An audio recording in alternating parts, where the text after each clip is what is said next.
What's going on, guys? Ricky here once again with another Chasebaits intro. Today we're talking about one of the main things we use here in Florida. If you know anybody that fishes down here in the South, you know that we're going to be flipping 9 out of 10 times that we're on the water. So it's no mistake that we're going over the FlipFlop. This has got to be one of the most unique flipping baits on the market, not only because it's something new that the fish haven't seen, but take a look at those unique ribbon sides. This bait on the fall and pause gives off so much vibration and such a unique look that fish haven't seen before, you're almost guaranteed to catch the most weary fish that has seen every other bait in the water. Now, my favorite hook to use is a 4/0 EWG.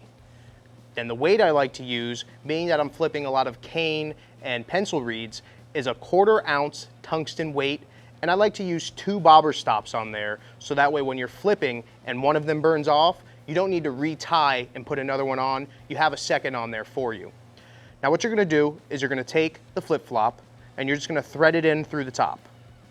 Come all the way down to the bottom of the shank, poke through, guide it all the way up to that elbow at the top, and just ever so slightly insert the barb into the bait so you have a weedless presentation that's not going to get hooked up until that fish latches on and exposes that hook.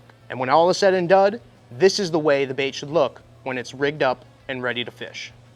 Another really cool thing about the FlipFlop is when you're rigging it and you're pulling it through to put that hook into the bait, they have a channel right here. So that way you can guide the barb of that hook and make sure that it is a weedless presentation every time you rig it.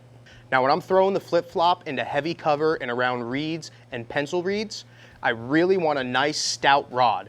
I'm talking a 7-foot to maybe even a 7.6 or a 7.11 heavy action rod paired up with a very fast gear ratio reel, maybe in the 7.5 all the way up to the 8.1 gear ratio. So when you set that hook, it's only a few cranks to pull that fish out of that cover.